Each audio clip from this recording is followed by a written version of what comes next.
readers, reviewers, countrymen, lend us your ears.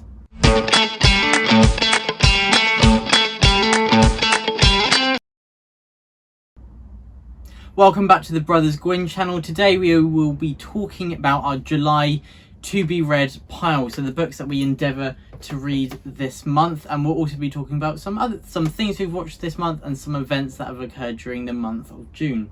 So firstly, we did a collaboration video, well actually a podcast, with the Friends Talking Fantasy podcast. There'll be a picture pops up and I'll put a link to their episodes below. They're really great. They're so funny. Dylan and Charles, they are brilliant, and it was a lot of fun, and we're so grateful that they asked us to be on the channel. It was a episode, wasn't it, all about book recommendations for if you like reading John Gwynne. And we might know a thing or two about that. Absolutely. So that was so much fun. That was really great. They're such good guys. We're hoping to do a First Law discussion when William has read the First Law, so that'd be good to get to that. That'd be great fun. And they've got some really, really interesting and unique thoughts that we think everyone will really enjoy hearing. What's more is that we have actually been monetized, so thank you so much, guys, for watching our videos and engaging with us and subscribing. If you like any of these videos or want to hear any more book related talk, anything about Vikings or medieval people, maybe even Greek history at the moment, what we're into at the moment, isn't it? Go and click that button. Yeah, turn that red button grey. But again, massive thank you to everyone who's been watching our videos. It's so much fun. We're in a really great community. We love reading the comments and talking to people online, seeing people, friendly faces on Twitter as well, and just talking about books. It's pretty addictive, and being able to be monetized just means that we spend less of our wages on books now, so thank you very much. Yeah, thank you. And I guess we'll get straight into, as we're talking about books. Let's do it. And I will kick us off with what I read this month. I started this actually in May but finished in June. Wolf Hall by Hilary Mantel. This is the first instalment of the Wolf Hall trilogy, and this won the Booker Prize, and this is set in the 16th century. In the perspective of Thomas Cromwell, who was a politician who rose from quite low in society unexpectedly to being one of the most powerful members of England. And so it's a really fascinating and interesting story that is written so beautifully. I mean, the prose of this story blew me away. It's not... See, I'd say it's lyrical and it's poetic, but there's a line, because you can sometimes be too poetic and it can seem a bit like an author showing off. But flowery. Yeah, definitely flowery. And sometimes that's really nice, but it can get a bit much. But Hilary Mantel doesn't do that. She manages to lend a grim authenticity that really lends itself to the character of Thomas Cromwell, who is quite a strict, severe and stoic character. He hides his emotions, which I guess you needed to do to survive in the very famously backstabbing and dangerous Tudor court, and I found that really interesting. As well as the prose, the characters were fantastic. I'd say that these are some of the most fully fleshed characters, and their psychology is some of the greatest that I've encountered in any literature. So Wolf Hall was a fantastic read that I'm really glad to have finished in June, and I'm looking forward to starting with Bring Up the Bodies, the sequel, soon. But I'm probably... That's a good title. It is a cool title, isn't it? I'm probably going to leave that until August, though, because these are quite big, chunky books, and also you have to take them in bite-sized pieces. You have to take read a bit, and then pause and mould over it. It doesn't detract from how good the story is, but it just requires a lot of attention. So there we go. My first read of the month was Wolf Hall by Hilary Mantel. Sounds good to me, Will.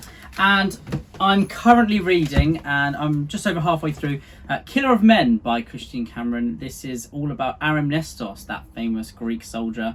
The Greeks have such cool names. Yeah, they really do. And Killer of Men it's shaping up to be my favourite book of the year so far, my favourite read. As soon as I read page one, I was like, why have I not read this sooner? It's absolutely phenomenal. Christian Cameron just has this perfect blend of historical reality mixed with character, mixed with some amazing story work that takes the story in places that I really did not anticipate it would go right at the beginning. So it's amazing so far. I haven't finished it, but I can't imagine it's going to go downhill from here. It's absolutely breathtaking. The character Aramnestos is brilliant. It is told in first person, but not present. It's in he's telling the story of his life, similar to Name of the Wind. Is that in first person? Name of the Wind? I don't think so. Because it talks, because Kavoth doesn't. He's telling his yeah, story. he is. Just like that, but it's from third person into the story of that's third it, person. exactly. It's so confusing. But this stays first person, where Aramnestos is telling the story of his life to his daughter, and it's just amazing. The battles, the character work, how detailed everything is, and the amount of emotion that is poured into the story is fantastic. And I can see so many more people loving this if they do pick it up. I think Alan from the Library of Alexandria would absolutely adore this. I think it's right up his street, as he really likes this period of history, and I just think that he would really like this kind of story. So I'm hoping it's going to have a really good ending. I'm sure it will. I love Christian Cameron's work. But that is Killer of Men. And this story is really affecting you, isn't it? Absolutely. I mean, one second you're saying this is awesome, better than next. I saw you about 10 minutes later, and you were like, "This is so sad." Yeah, it really is sad. But all the time, I've not actually seen you without Killer of Men in your arm or next to you for the last 2 days. Yeah, it's getting to that point where it's your constant companion. I'm now. obsessed with it. It's all you talk about. Yeah, absolutely, and it's making me want to go and read up more on the subject around it. But I think there's 6 books in this series, which are called the Long War series, so the Long Book series, which is really cool. Christian Cameron also has another series called the Tyrant series. I think that's 5 or 6 books, and then he has Alexander's biography, God of War, which I believe is there you go. They are there. So there's lots and lots of books in this era, this period, for me to go and read. I did also start playing Rome 2 Total War after I started reading this, and I have been Athens, and that's been great fun. And then I went to Egypt as well. Oh, you can lose hundreds of hours, but yeah, it's addictive. Talking about Rome 2 as well, yeah, we've both spiraled into obsession again. Either one of us is always playing Total War. Why did it have to be so good? You started it, and I finished it. I finished it. So it's just such an amazing game. If you've never played it before, it's a strategic game. Rome 2, so you're set into, what is it, 250 BC? Something like that. Something like that, and you can choose to either be one of the faction. You choose a faction, so you can either be one of the Greek factions, Roman, any of the German tribes, the Iceni in Britain. Or there's such a wide array of factions you can be, and within them all you have all your different units, and you have to take control of your economy and also the military side of things. You fight the battles as well. It's just so good. Awesome. Yeah, for history nerds like us, it's wicked. Yeah. And I was researching the Galatian Celtic tribes who were living in Anatolia last year, and ever since then I've just felt the urge to play Rome, so I played a little bit as them. That's really cool. And now when you read something like that, like Killer of Men, yeah, it really puts you in the mood for it. So phalanxes galore in Rome Total War. Ooh, very nice. Thank you. Now I'm going to talk about, I went on quite an audiobook binge. I think I finished 3 audiobooks in 3 days. It's because you were playing Total War for 20 hours a day. Well, this was actually when it was really sunny, and I was just sat in the garden, and I had some headphones in, just laying back in the sun, oiling yourself up, getting that luscious tan, and listening to loads of people being killed in space. And that book is, of course, Red Rising by Pierce Brown.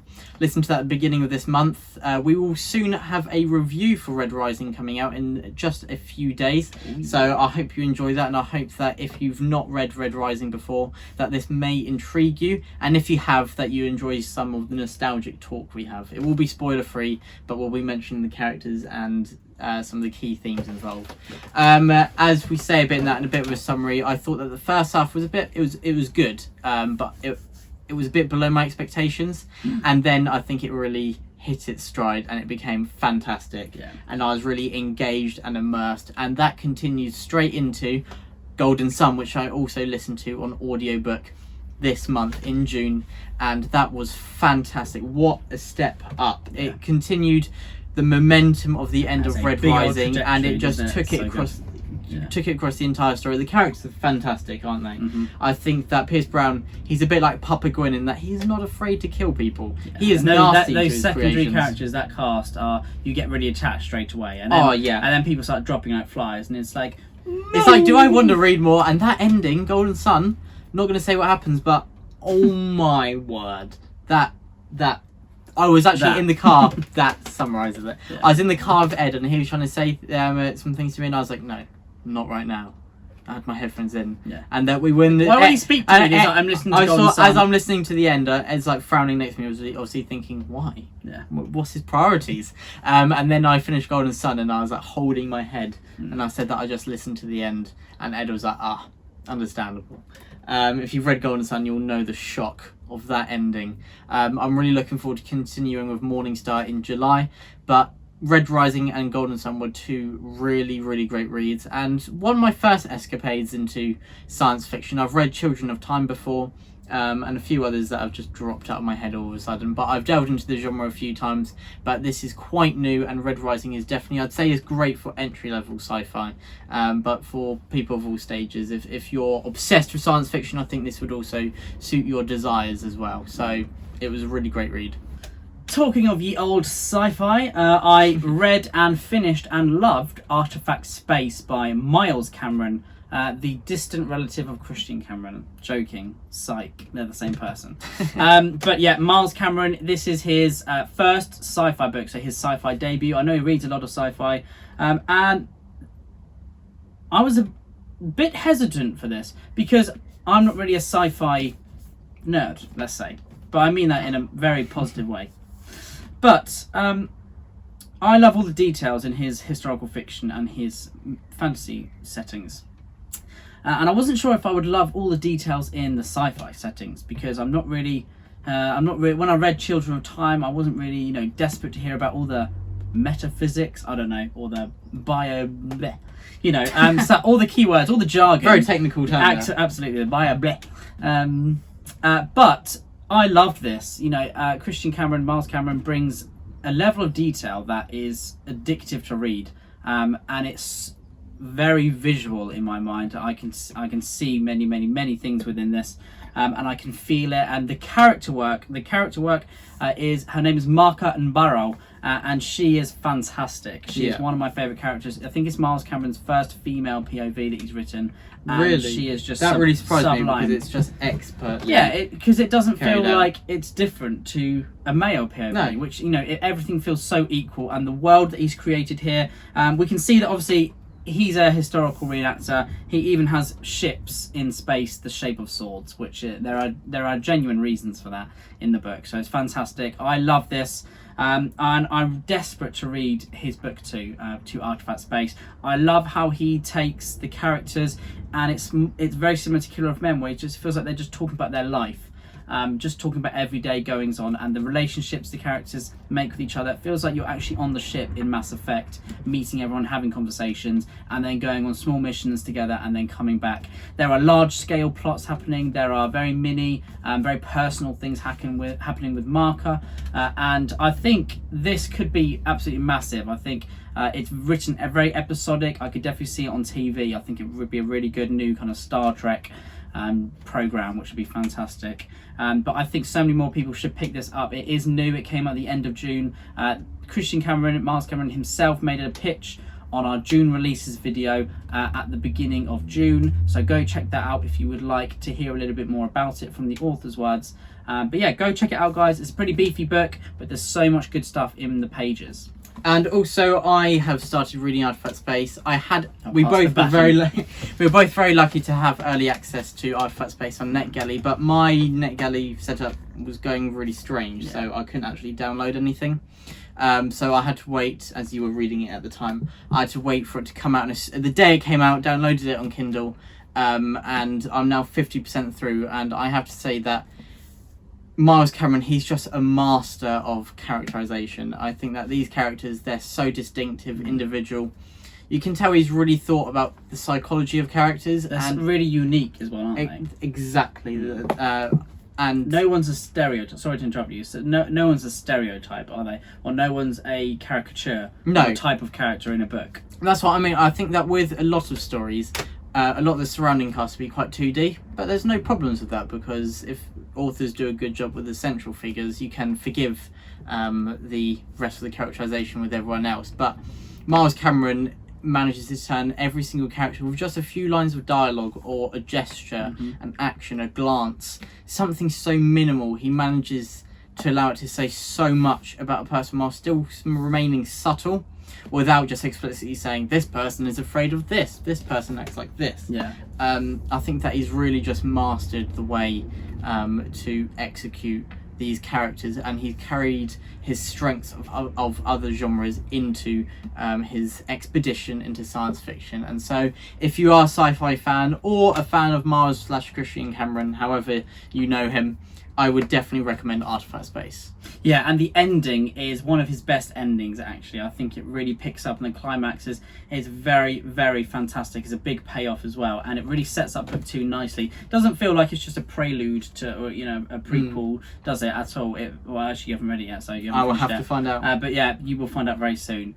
So moving on then, what my next book was Priest of Gallows by Peter McLean, and this is book 3 for War of the Rose Throne, going back to Thomas Piety, and it's brilliant, fantastic, really, really good. I love this series. I love where it's going. I feel like it's heading in a really interesting and unique direction. It is very much Peaky Blinders. It's set in a kind of a medieval fantasy world with a little bit of magic. I've seen people say The Godfather, but to me it feels way more Peaky Blinders, with the grittiness. It doesn't feel like the classiness of The Godfather, does it? I think it feels a little bit more like it's down in the hole, the grit, the dirt, the filth of the cities. But yeah, he does get his hands dirty. Absolutely, yeah. Thomas Piety, he's a bit more like Tommy Shelby, I guess, isn't he? Then a bit less like Michael Corleone. Series. Yeah, maybe a bit more like Don Corleone in The Godfather Part 2. We're quite obsessed with our Vito Corleone impersonations. If you watched our previous video for July to be read, you'll see we also do some impressions of Vito Corleone. And if you don't watch it, you'll be sleeping with the fishes. And I'll give you enough of your camera feels. Now let's stop threatening the audience. You better read it, nay. But Priest of Gallows is fantastic, and we are very lucky to be interviewing Peter McLean next week, I believe. Yeah. That will go this live coming Thursday. In a couple of weeks, so that'll be good fun. And we got lots of questions. If you have any questions for Peter McLean, please put them in the comments below. We would love to ask him as many fan questions as possible. But I think this is a series that will appeal to many people. Book 3 is hitting the heights of book 1 and 2, and I feel like the book 4 is just going to end on a massive bang in many different ways. And now let's backtrack with Peter McLean for a second. I dived into War for the Rose Throne. Did you delve into it too? I delved and dived into everything surrounding those words in June. I also, on audiobook, in my splurge of audiobook listens, splurge, I don't know why I said that, no. But Priest of Bones I listened to. So this is the first book of War for the Rose Throne that you have been recommending to me, as well as Papa Gwynne, for the past year, and I'm so glad he did. As you said, it's Peaky Blinders in a medieval setting, and I think that's just awesome. And I would counter your statement about it not being The Godfather slightly. I'd say that the endings are kind of that Godfather-esque massive conclusion, whereas I found that in Peaky Blinders, the ending of series 1 isn't quite as massive. But if you've read Priests of Bones, you may understand where I'm coming from there, or you may agree with Ed. I see your counter, and I raise you. Okay, fair enough, yeah. Book 1 does end, okay. Pretty high stakes. And then I continued with Priest of Bones. No, scrap you that. You read it twice I was that much of a fan. I then carried on with Priest of Lies, which is the second installment in this series. And they're both just great. 5-star reads from me. Thomas Piety is a fantastic central figure, and his whole crew are just awesome. The pious men. And they are awesome. Bloody Anne is a great right-hand woman, and she's just fantastic, as well as a lot of these surrounding cast members. Brutal. As we were talking with the characters in Miles Cameron's Artifact Space, Peter McLean again just has a knack for surrounding cast and bringing a setting to life. Yeah, you would not want to meet any of the characters in a dark alley at night, would you? No, you really wouldn't. These are people too who it's good to hear about them and watch them afar, exactly, with a bird's eye view. But don't go native with these guys. Do not get close to these. There'll be betrayals, stabbings. You'll be brought into terrible things. So a bit of life advice with us: don't get involved in the Peaky Blinders or Pious Men if you bump into any walking around the streets. Yeah. But anyway, beside from that, Priest of Bones and Priest of Lies were fantastic, and I'm really looking forward to listening to Priest of Gallows this week before our interview with him. Absolutely. Which will be on the 8th, and then we'll be uploading it, I think we intend to on the 12th. But our intentions rarely go to plan, don't they? But we'll further update everyone with that. And I then listened to The Serpent Sword by Matthew Harvey. Now, Matthew Harvey is a top bloke, actually. He's a really nice guy. He's a fantastic historical fiction author. I've read a couple of his works so far, and this is book 1 of the Bernicia Chronicles. Didn't you start the Bernicia Chronicles in book 7? Yeah, book 8, I think.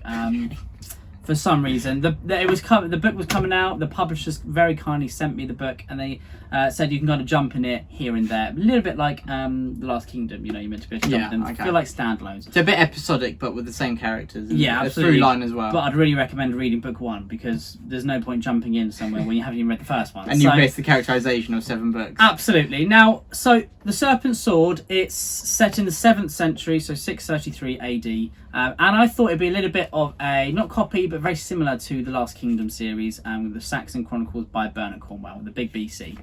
Now, this is a different time period, so it's about I think it's about 200 years, 220 or 30 years before. When's it set?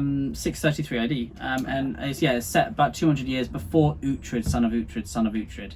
Because I think Alfred the Great died around 899. So, yes. But it's safe to say that this was not like The Last Kingdom. It took things in so many different ways. It's similar in terms of it's about a boy who becomes a warrior, but how many other books are similar to that? Like exactly. It's a good staple in historical fiction as well as fantasy and in anything else we like to read. I love how Bearbrand, the central character, it's a cool name. It's a really cool name. Is so different to Uhtred that he goes in his own directions. He walks to the beat of his own drum. I think that's the saying, isn't it? And he's very, very different to Uhtred. I think this is a series that will be of interest to lots and lots of people, especially if they finish The Last Kingdom. They're looking for something with a similar taste. It's similar with that Saxon kind of culture, and it's set in the Dark Ages as well. But it has different technology, the lifestyle of the people characters, and the way they are, and who they worship. The religion feels just a little bit different to The Last Kingdom, which is just enough to give it a different flavour.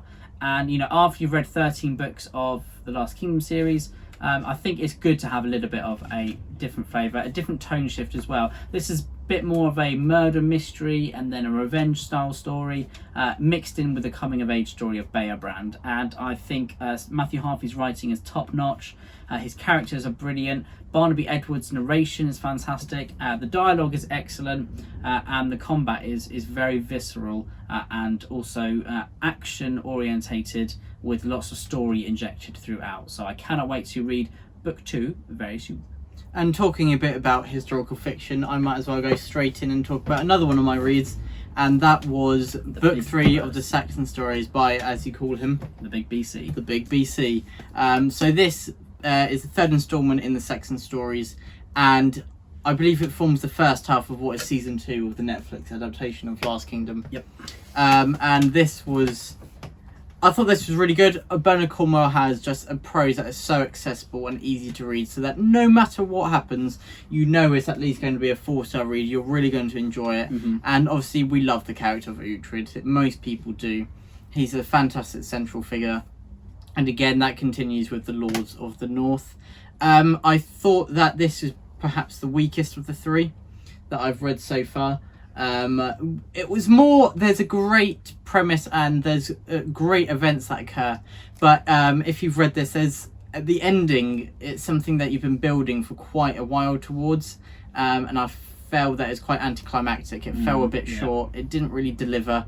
I was really expecting a really satisfying conclusion and some good old revenge, some nice vengeance, and that always tastes quite sweet when you hate a character, as I do, but it wasn't quite delivered. Yeah. But it's completely redeemed by the other factors of this story. Yeah. Just because it's the weakest of the three doesn't mean it's bad by any means at all. Bernard Cornwell is one of my favourite authors. Still better than most books, isn't it? Exactly. So one of his weak books is still better than most stories out there, in my opinion. And so I'd still recommend this. I'd recommend reading The Last Kingdom.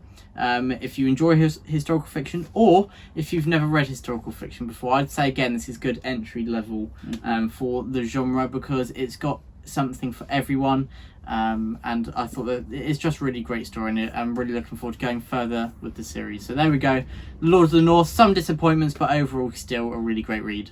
And Ed, what was your next I book? finished my Norton edition of Tennyson's poetry. Now Very nice. This is all about Alfred Tennyson, the poet of the Charge of the Light Brigade, as well as Ideals of the King.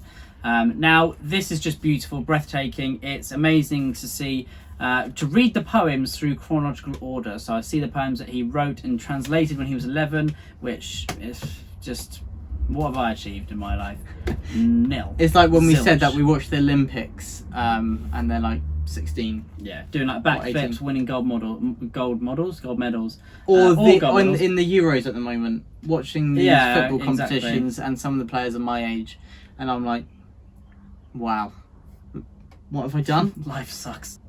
But anyway, Tennyson is a little bit of a genius, to be honest. He's got some fantastic poetry with lots of emotion running through his poems, and there's such a vast range of poetry here. I don't know all the technical language, to be honest, for them, but there's such a difference between lots of things that he wrote. I particularly liked his dedication to the Duke of Wellington on his funeral, which Queen Victoria, I believe, commissioned from him. And he also did a great poem about Tyreus, I think it was, which is a blind seer living in Thebes. So there's lots of classical references, lots of Greek mythology, as well as mythology to old, religion, and also hell, and lots of themes like that, and war. And obviously he's got Arthur as well, lots of stuff about Arthur and Guinevere and Lancelot and all the knights.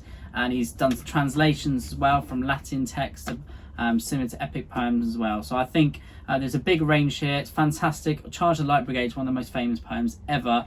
And I just think it's well worth the read. There's so many poems here. I think it's nearly 700 pages long. And I love the commentaries in the back where it talks about his use of vocabulary, talks about his life a little bit as well, and how you get to know the real Tennyson.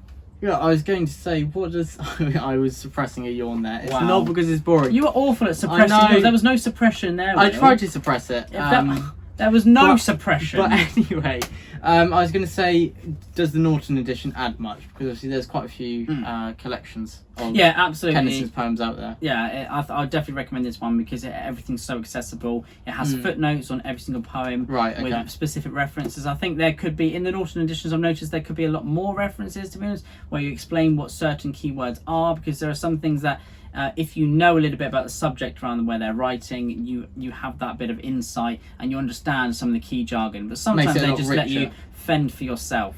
So I think more could be added, but it's still more than just reading an original text without any footnotes at all. And the essays in the back are really great as well. So Cool. Well worth a read. And the next book I listened to was Adrian Goldsworthy's Vindolanda, the first book in the Vindolanda trilogy. And this is all about the Roman officer Marcus Ferox, who is living on the edges of the empire in Britain. He is actually a Briton who's inducted into the Roman army, and he is set around in the 1st century AD, before Hadrian has built his famous wall. And I absolutely loved this book. I think Peter Noble's narration is one of the best narrations I've ever heard. Adrian Goldsworthy, from the very first chapter, has this level of detail that I love to read about. It feels like he's a reenactor. It feels like he's lived it. Very similar to Christian Cameron and Robert Lowe as well. Now, I chose to read this because Adrian Goldsworthy did a great video talking about his next release, The Fort, which is the 4th book of the series about Marcus Ferox. And it inspired me to go and start this trilogy. I've had it on my Audible wish list for a little while, and I really like Peter Noble's narration. He narrates Miles Cameron and Christian Cameron. Absolutely, yeah, really good, and he's great. So I thought I should really check this out, and I think it's fantastic. I absolutely loved it. It is a massive 5-star read for me. The ending was just top notch. I love Ferox's development and the characters he meets. He's such a flawed hero.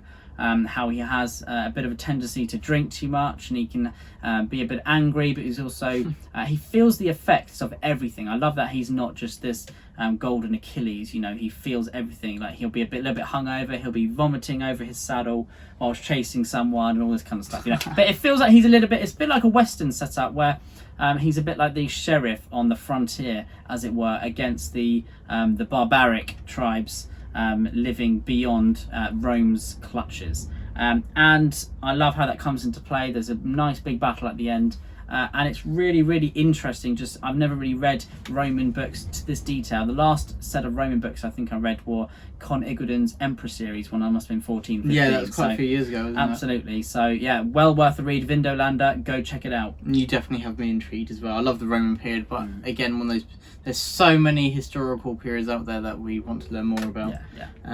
But I will get to that soon. And definitely his pitch for the fort in the June releases video, which we mentioned earlier with Christian Cameron's chat, he really sold it well, obviously, to get you to read it. Yeah, what I love is that he's actually a historian, and then he's chosen to write historical fiction after. So he knows about all those key details, and he's just learning how to drip feed that in, and he does that really perfectly.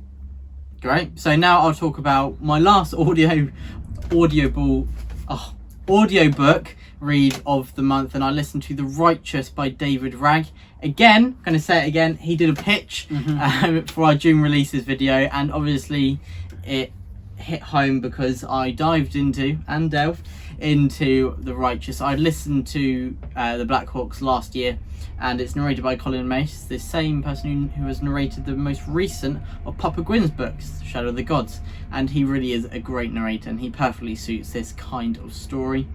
The Righteous is funny, but also a lot of serious tones as well, which I thought that David Ragg really blended really well. I don't know why I'm looking at you. And I don't know why I'm saying because I haven't read it.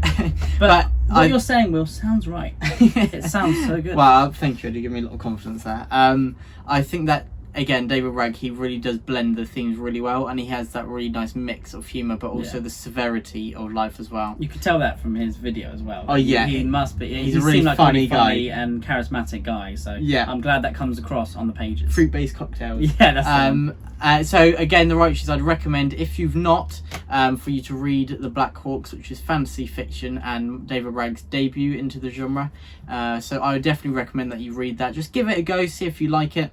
If you enjoy books like Kings of the Wild with that humour, but also with characters and a band at the heart of the story, this may be for you. So definitely try that out. And that was my last read of the month. Bit of a sad moment now. Now, we all know how I love a Western. And this was recommended to me by a viewer of the channel, and I went out and got both books by S. Craig Azala, who was the director of Bone Tomahawk, and I was really excited to read this. Unfortunately, I just didn't like it whatsoever. I just didn't like the style, to be honest, and I was desperate to like it. It just really wasn't a book for me. I wasn't a fan of the prose. I think S. Craig Azala has such a grasp of the language of the 19th century set in the Western era. That came across in Bone Tomahawk, but it just didn't come across in this. It felt like he was just trying a bit too hard, and it felt like he was having a tough job of blending the story elements with the character elements. It felt just kind of info dumpy, where you found out everything about the characters the moment you met them, even about their age and their backstory. And it just didn't gel with me, and I'm gutted that it didn't. I did stick with it. I read the whole thing. I never really not finish a book, do I? So I did push through, but I had to push, unfortunately. And the ending, it was pretty brutal. I think it's a little bit over the top some of the time, and it just didn't feel like. Obviously, I didn't connect with the beginning, so the ending didn't have much impact on me whatsoever. Apart from I felt it was a little bit too much. But I won't talk about it anymore. But I think if you do like Westerns, and I think it's definitely worth checking out, because there is something here that people will enjoy, and lots of other people do enjoy this, so it won't just be a book that isn't very good. Of course, everything is subjective. Objective. Yeah, subjective. Which one's your opinion? Yeah, subjective. There you is opinion. Thank you, Will. So yeah, it is subjective, and I'm sure lots of other people will go out and enjoy this. There is another book written by S. Craig Zahler. I think this was his first one, so I'll definitely go and check out his book too, but I won't be rushing to get to it. And my final read was Wolverine Old Man Logan. Now this is a graphic novel all about Logan. Now I just adored this. So good. It's so bloody and brutal and grimdark. Absolutely. I think that the story was taking you in directions. You can tell that from just look the at the cover, cover, can't you? Yeah, the story was really taking you in directions where you think, oh, you're meeting this tropey character. This is in lots of superhero stuff, and then it just turned it on its head. And there was betrayals aplenty, backstabbings, really brutal moments, heartache, heartbreak, and lots of popping of claws. So I think this is absolutely fantastic. Probably one of my favourite graphic novels that I've read. And just the story, I love the darkness of it, and it really feels a little bit like the film Logan. I think this is the tone they were going for, and the film really captures that. So if you like Wolverine, if you want to hear about how there are no heroes left apart from Logan just trying to survive, then this is a graphic novel to go and check out. And talking about Logan, but a different Logan, this is Logan Nine Fingers. I've not finished the Blade itself, but I've begun it in June. I've read the first 100 pages, and this is going to be the beginning of our series of reviews about Joe Abercrombie and his works. We're looking forward to doing quite a few on this topic. Absolutely. And obviously I thought that I would love this, and so far you've been right about that. I would. These are fantastic characters. You have to be realistic. I can't believe that this is a debut. It Feels really refined, and like Joe Abercrombie is already an experienced author, and so it really is just striking how fluid, and there seems to be no fat around this. Each line of dialogue, each line, just in general, really, it adds so much to the story, whether it's humour, witnessing someone's torment, bringing sympathy, empathy, any of these. The range of characters, making you laugh in from every emotion. Jezzel already, I just hate him. He's just so annoying, the arrogant, handsome officer, which is a trope, but he just turns it on his head, and it's so funny. And then you've got Glockter, who basically was that arrogant, handsome warrior, but now he's been tortured and he is a disfigured cripple and jaded man, a very nasty torturer. And then you've got Logan Nine Fingers, which at the moment, obviously, I don't know too much about all these characters, but he just seems like a nice guy, but fights just follow him around. Barbarian with a conscience, isn't he? But I'm really enjoying this, and I think that so many other people would enjoy this. This is probably one of the first books I've read that is grimdark, but it doesn't seem to be grimdark for grimdark's sake. It's to make you feel sorry for these characters, and it seems to have like a grim historic authenticity. I mean, we're fans of the phrase that you can't think of anything. There's nothing more grimdark than history. Yeah, absolutely. And I think that Joe Abercrombie, I know that big historian. He is inspired a lot by history, and so I think that he's just lending that to his works. And so, really looking forward to carrying on with the Blade itself in July. Now we've talked about the reads, I thought it'd be nice to talk about a few programs we watched during June. I watched Time, which was a big release in June, and it has got Sean Bean and Stephen Graham in. Two of my favourite. You know it's going to be amazing when you hear need those to two watch names. this. Yeah, I will. I watched this with Papa Gwynne and Mama Gwynne. Doesn't work quite as well, but we'll still roll with it. Stephen Graham and Sean Bean. This is the best performance from either of them that I've witnessed. Oh my days, this is amazing. It's 3 episodes, and it is about a teacher, Sean Bean, going to prison. And I won't say why, because that would be spoilers, but it's really about his journey through prison, the problems he faces, both psychological and then practical as well. And then Stephen Graham is a prison officer, and the way that they have their own separate storylines, but they interlink really well. And this is a story that the surrounding cast, oh my word, I have never in any program ever felt like I've understood a character so well through one scene with them. It was just absolutely masterful, and Time has really gone down in one of my favourite programs of all time. So if you've not checked it out yet, you really need to. These performances are amazing, and Sean Bean and Stephen Graham are just mwah, chef's kiss. And what else did we watch? We watched Mayor of Easttown Mayor with Kate Winslet and Guy Pearce and some other actors as well. But that was Not just fantastic. empty. That's HBO, and it feels very much like Happy Valley, which is on Netflix, but in America. So, you know, already got a great feeling there. And Kate Winslet her performance in The Mayor of Easttown is absolutely sublime. She's fantastic in it, absolutely amazing. You connect with her almost straight away, even though she doesn't seem like she's got that much going for her, does she? But she's a police officer in America, and there are some teenage girls are going missing. One is murdered as well, and it's all about her trying to solve and find who is responsible. I love the different twists throughout, and it's such a satisfying ending as well. Fantastic. I think is it 6 or 8 episodes? Six, I think. Okay, 6 episodes, and it's just genius storytelling. Yeah, I think Time and Mayor of Easttown are 2 of those that from beginning to end they really do roll. Every single episode ended with a cliffhanger. Yeah. And it's late at night, and we say the whole family, okay, we're going to watch one episode and then we're going to stop. And then it's like, we have to watch another. We're watching it till midnight. You going to work the next day, just like So stumbling out of bed. It was worth it. But it was worth it. It was worth it. Another program that has a cliffhanger at the end of each episode that we're watching at the moment, we're about halfway through, is The Following. Yeah, so Mama Gwynne and Papa Gwynne. Fairly old, isn't it? Yeah, it's not old. 7, 8 years ago. That's so old. Yeah, so old. So last Mama year. Gwynne and Papa Gwynne have watched this before, and now they're introducing us to it.